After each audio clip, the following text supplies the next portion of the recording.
When it comes to sewing angles and turning corners, tip number one, you always want to start in the middle of one of your sides, not at the corner.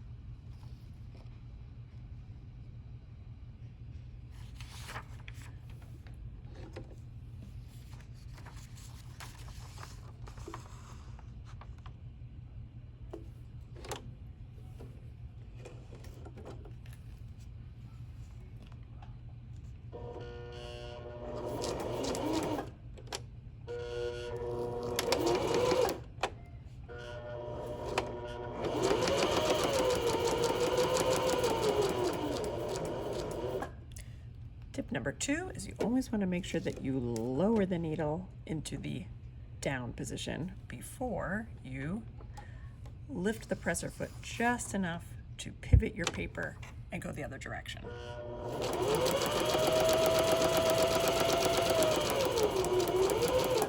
If you feel like you don't have enough control to perfectly land using the foot pedal, use the hand wheel to do your last 2 or 3 stitches by hand. Then you can end perfectly on the line. Needle down, just lift the presser foot enough to pivot, lower back down. If you don't lift it all the way up, you don't have to remember to lock it back down.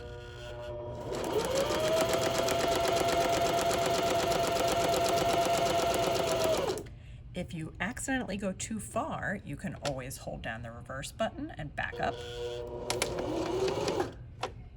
Or if you feel like you didn't go too far past the line, you could always just try to steer back to your line.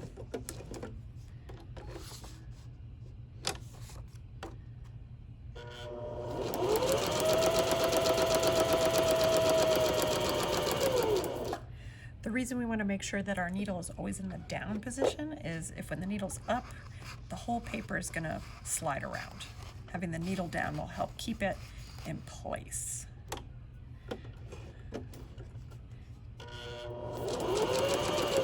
And when you get back to the beginning, you're going to do another little back stitch right over your first set of back stitches.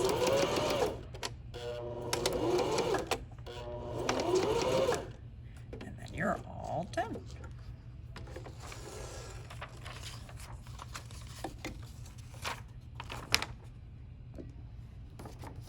There's my completed shape.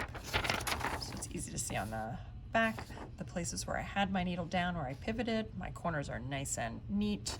Even the spot where I went off, since I took my time to back up and had the needle down, the corner is still pretty good. The spot where I had the needle up by accident is actually a pretty big gap here that if this was like a pillow or something, this would be a hole.